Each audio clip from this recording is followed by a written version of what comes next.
Right now, in this moment, who's in control? You or the part of you that wants to check your phone? It's not you, is it? Because if it were you, you could put the phone down for the next 20 minutes and not think about it once. You could feel the impulse to check it and just not, but you can't. The impulse appears and your hand moves, the craving shows up and you act. The discomfort arrives and you reach for relief. It's automatic, it's instant. It's not even a decision anymore, which means you're not in control. The impulse is. And every day it gets stronger and you get weaker until one day you're just a passenger in your own life, watching yourself react to everything, unable to stop. And that day is closer than you think. And here's the thing, nobody wants to admit, you know exactly what I'm talking about. You felt it just now when I asked you to put the phone down, that little spike of anxiety, that immediate mental negotiation. Well, I need to check if, no, you don't need to check anything. You want to. Because somewhere along the way, you trained yourself to need constant stimulation, constant validation, constant escape from whatever you're feeling in this exact moment. You scroll when you're bored. You scroll when you're anxious. You scroll when you're happy, sad, tired, energized. The emotion doesn't matter anymore. The response is always the same. Reach for the device, feed the machine, give it your attention, your time, your ability to sit with yourself for more than 30 seconds. And the worst part, you think this is normal. You think everyone lives like this, jumping from notification to notification, from craving to satisfaction to craving again. Never present, never still, never actually dealing with whatever you're trying to avoid by scrolling in the first place. But what if I told you that the hardest things in your life, the things you keep putting off, the goals you keep failing to reach, could become easier than opening that app? What if resistance could become your default instead of avoidance? What if you could train yourself to move toward difficulty instead of away from it? That's not motivation talking. That's not positive thinking. That's understanding how your mind actually works and using that understanding to build something most people have completely lost: the ability to choose your response instead of being controlled by your impulses. And here's what nobody tells you about those 3 seconds, those meaningless, insignificant 3 seconds that you just spent checking your phone, scrolling past content you won't remember tomorrow. You think it cost you 3 seconds, but let me show you what it actually cost you. 3 seconds, 14 times a day, that's 42 seconds. Multiply that by 365 days, and you've given away 4 hours and 15 minutes of your life this year to nothing, to vapor, to the digital equivalent of staring at a wall. But that's not even the real cost. The real cost is that each of those 3 second decisions is a repetition, a practice session. You're training your brain rep by rep that when discomfort appears, you reach for relief. When boredom shows up, you reach for stimulation. When anxiety arrives, you reach for distraction. 42 seconds a day of training your weakness muscle, 4 hours a year of practicing avoidance. And your brain is learning. It's getting better at being weak, more efficient at escape, more automatic in its responses. So now when you sit down to do something important, something that requires sustained attention, something that might actually move your life forward, what happens? Your brain does exactly what you've trained it to do. It looks for the exit. It creates discomfort. It generates the urge to check, to scroll, to escape.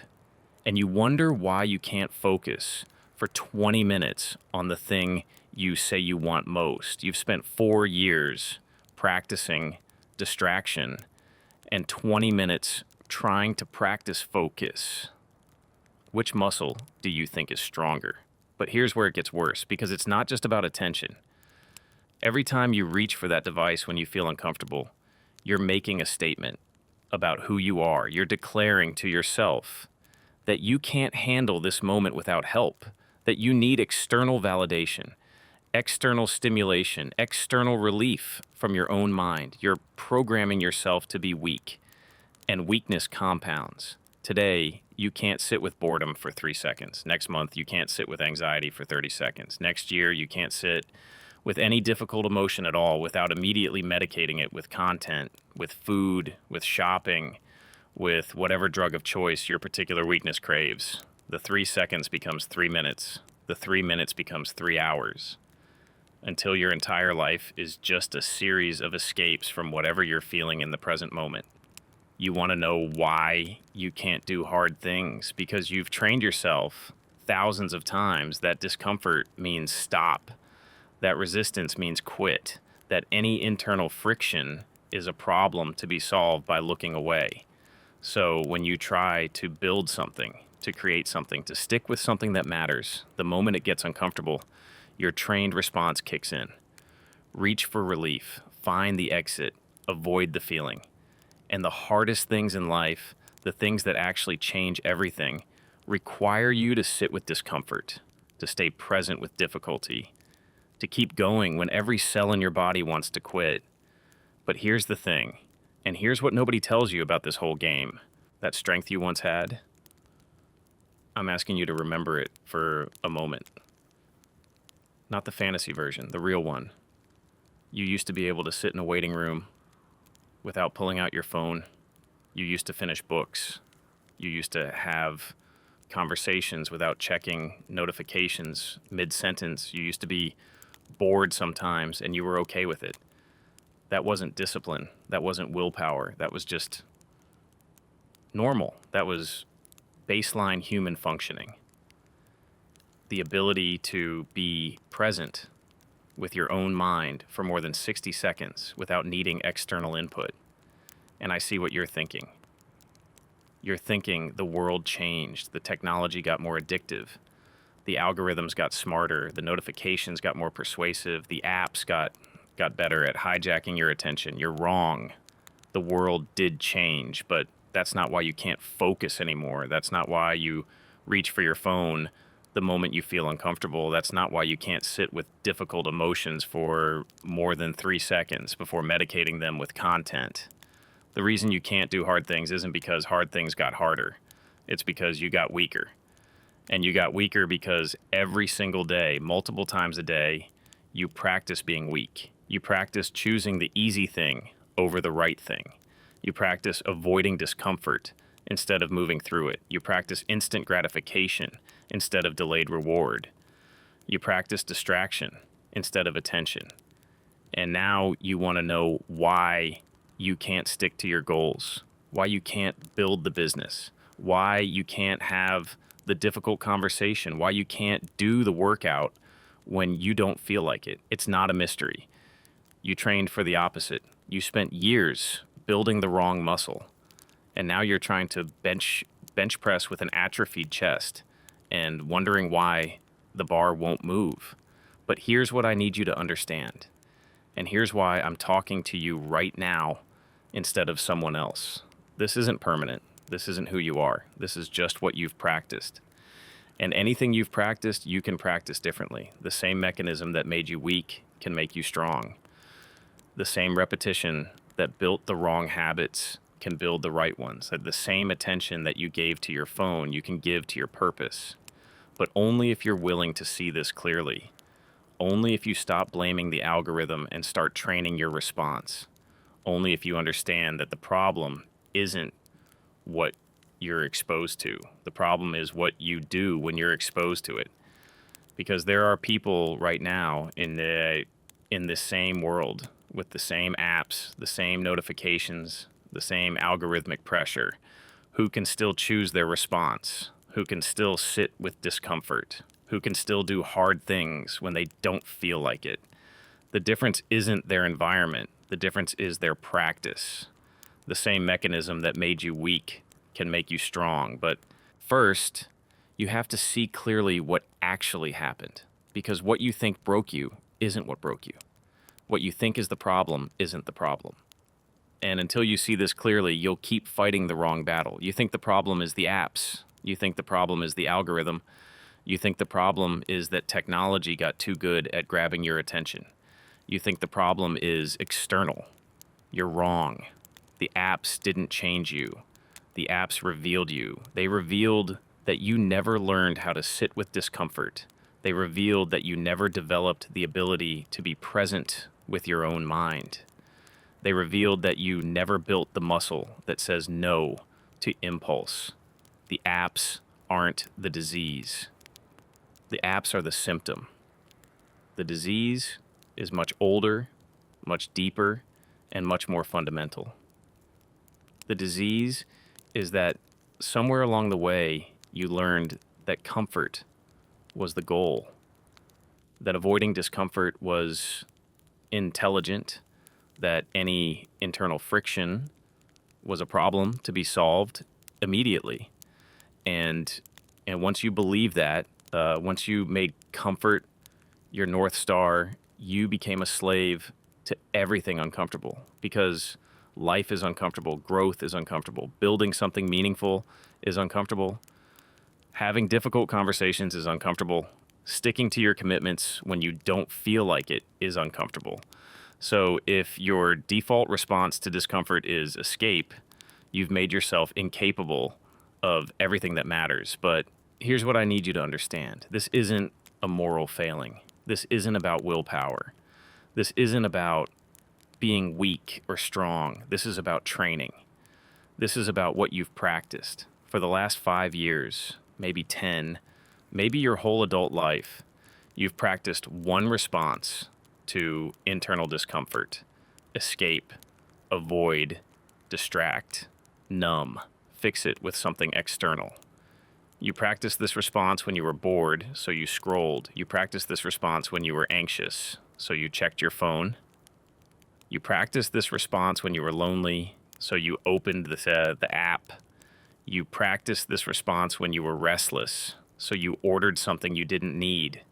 Thousands of repetitions, tens of thousands, each repetition strengthening the neural pathway that says, when you feel uncomfortable, reach for relief. And now you wonder why you can't stick to your diet when you feel hungry. You wonder why you can't work on your business when you feel overwhelmed. You wonder why you can't have the difficult conversation when you feel anxious. You wonder why you can't exercise when you feel tired. It's not a mystery. You never trained the muscle that tolerates discomfort.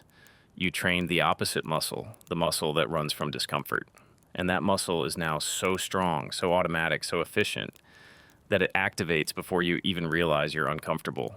You feel the first hint of boredom and your hand reaches for the phone. You feel the first wave of anxiety and you open the app. You feel the first moment of hunger and you order food. The discomfort doesn't even fully register before the escape mechanism kicks in. This is what I mean when I say you're not in control. The pattern is in control. The trained response is in control. The muscle memory of avoidance is in control. And the cruel irony is that every time you escape, you make the original discomfort stronger. Every time you avoid the feeling, you train your brain that the feeling is dangerous. Every time you run from anxiety, you teach yourself that you can't handle anxiety. Every time you distract yourself from boredom, you convince yourself that boredom is unbearable. So the discomfort grows and your tolerance shrinks until even the smallest internal friction sends you scrambling for relief. This is why you can't do hard things. Not because hard things got harder, but because you got less capable of handling the discomfort that comes with hard things. But here's the part that changes everything. Here's the part that nobody tells you about this whole system. The muscle works both ways. The same mechanism that trained you to be weak can train you to be strong. The same repetition that built the avoidance pattern can build the tolerance pattern. The same neural pathways that learn to run from discomfort can learn to sit with discomfort, but only if you understand what you're actually training. You're not training willpower. You're not training discipline.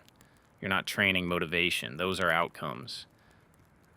What you're actually training is the pause, the space between the impulse and the action, the moment where you feel the urge and you don't immediately act on it. That pause, that tiny gap, that fraction of a second where you notice the impulse but don't follow it, that's where all your power lives. That's where choice lives. That's where freedom lives. And right now, that gap doesn't exist for you. The impulse appears and you act. There's no pause. There's no choice. There's no conscious decision. It's automatic. But you can rebuild that gap. You can train that pause. You can strengthen that moment of choice. But only through practice, only through repetition, only by doing the thing that feels impossible right now. Sitting with the discomfort without escaping it. This doesn't mean you have to meditate for an hour. This doesn't mean you have to become a monk. This doesn't mean you have to eliminate all comfort from your life. This means you have to practice the pause, practice feeling the impulse and not following it. Practice sitting with boredom for 60 seconds instead of immediately reaching for stimulation. Practice feeling anxious and not immediately seeking relief. Practice being uncomfortable and not immediately making yourself comfortable. Start small, ridiculously small. Because right now, your tolerance for discomfort is so low that even 5 seconds feels impossible. So start with 5 seconds. Feel the urge to check your phone and wait 5 seconds before you do it. Feel bored and sit with it for 5 seconds before you distract yourself. Feel hungry between meals and sit with it for 5 seconds before you eat something. 5 seconds. That's it. That's the beginning of rebuilding the muscle you've lost. And here's what will happen. Those 5 seconds will feel eternal. They'll feel unbearable. Every cell in your body will be screaming for relief. Your brain will generate 1,000 reasons why you need to check the phone right now, why you need to eat something right now, why you can't possibly wait another second. That screaming, that resistance, that internal chaos you feel when you don't immediately satisfy the impulse, that's not a problem. That's the workout. That's the muscle getting stronger. That's you rebuilding the capacity you've lost. And after a week of 5-second pauses, try 10 seconds. After a week of 10 seconds, try 20.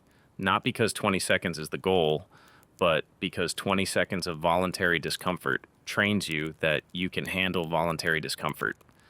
And once you know you can handle voluntary discomfort for 20 seconds, you start to believe you might be able to handle it for 2 minutes. And once you can handle it for 2 minutes, you start to believe you might be able to handle it for the length of time it takes to have the difficult conversation or stick to the workout or work on the project when you don't feel like it. You're not just training patience. You're not just training self-control. You're training the fundamental capacity that makes everything else possible. The capacity to choose your response instead of being controlled by your impulses. And when you can choose your response, when you can feel discomfort and not immediately escape it, when you can sit with anxiety and not immediately medicate it, when you can be bored and not immediately stimulate yourself, then you become capable of the things that actually matter.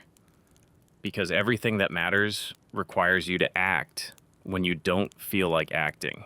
Everything meaningful requires you to continue when every impulse tells you to quit. Everything worthwhile requires you to sit with discomfort long enough to move through it instead of around it. This is the truth nobody wants to hear. The things that will change your life aren't complicated. They're just uncomfortable. And you've spent years training yourself to avoid anything uncomfortable.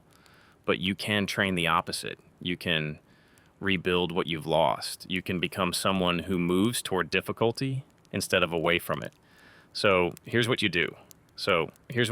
And I know you're expecting some complex system, some elaborate plan with 12 steps and a tracking app and a reward structure. You're expecting me to tell you to meditate for an hour or eliminate all technology from your life or become some kind of digital monk. You're wrong again. What I'm about to give you is so simple, you'll think it can't possibly work. So ridiculously basic that your brain will immediately start generating reasons why you need something more sophisticated, something more complete, something that feels worthy of the problem you're trying to solve. But that's exactly the trap. You think because the Problem feels overwhelming. The solution has to be overwhelming.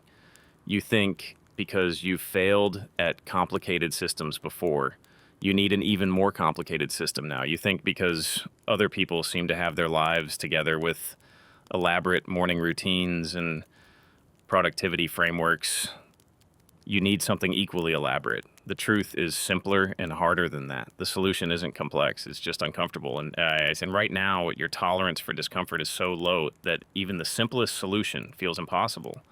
So we start with the absolute minimum, the smallest possible unit of resistance, the tiniest act of voluntary discomfort that you can actually do without your brain staging a complete revolt.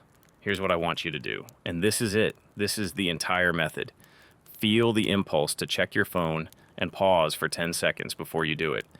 That's it. 10 seconds. Not 10 minutes. Not permanent elimination. Not digital detox. 10 seconds of sitting with the impulse before you satisfy it. 10 seconds of voluntary discomfort. 10 seconds of proving to yourself that you can choose your response instead of being controlled by your reaction.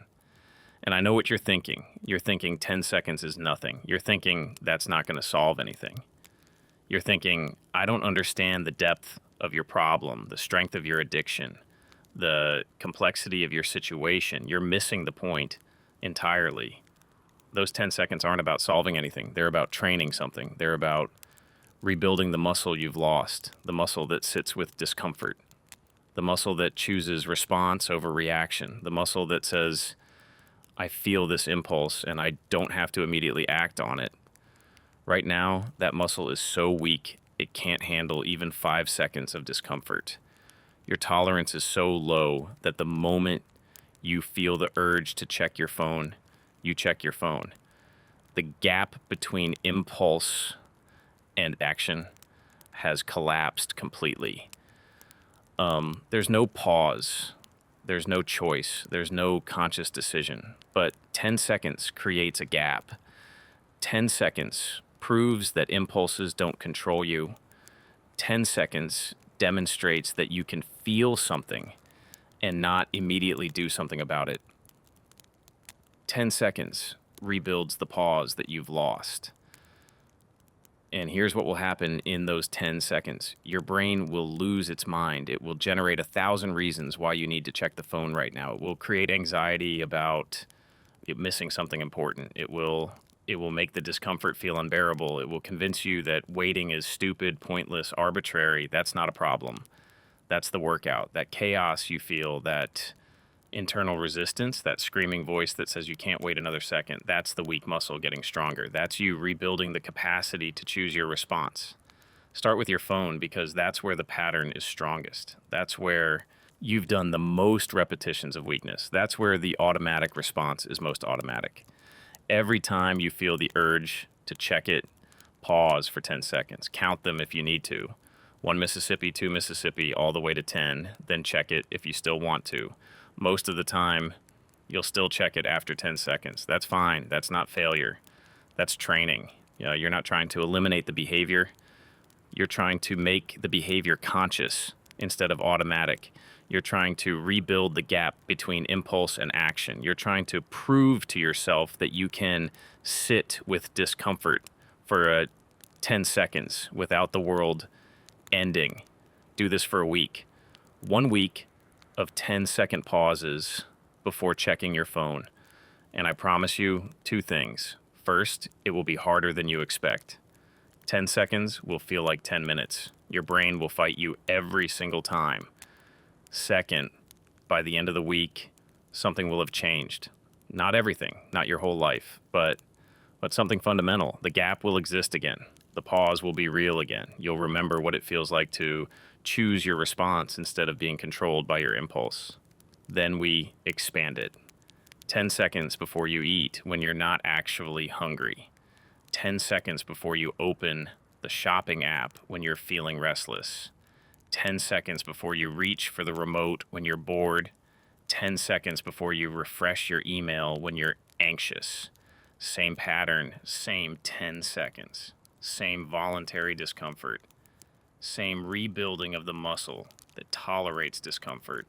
instead of immediately medicating it. This isn't a trick. This isn't a hack. This isn't a shortcut. This is training. Boring, repetitive, uncomfortable training, the same way you'd train any other muscle. You start with a weight you can actually handle. You do the repetitions. You stay consistent. You gradually increase the difficulty. The weight you can handle right now is 10 seconds. The repetition is every time you feel the impulse. The consistency is doing it every day, multiple times a day, without exception. The increased difficulty comes naturally as your tolerance grows. And here's what happens after a month of this practice. After 30 days of 10-second pauses, after hundreds of repetitions of voluntary discomfort, after rebuilding the muscle you thought you'd lost forever, you'll find that you can sit with other kinds of discomfort too. The discomfort of having a difficult conversation, the discomfort of starting the project you've been avoiding, the discomfort of sticking to your commitment when you don't feel like it, because the muscle is the same. The capacity to sit with discomfort without immediately escaping it is the same capacity that lets you do hard things. The gap between impulse and action is the same gap where all your power to change lives. 10 seconds. Start today. Start right now. Feel the urge to do something other than what you're doing right now and wait 10 seconds before you do it. 10 seconds. That's all it takes to begin rebuilding what you've lost. 10 seconds to prove to yourself that impulses don't control you. 10 seconds to remember what it feels like to choose your response instead of being chosen by your reactions. 10 seconds might sound insignificant.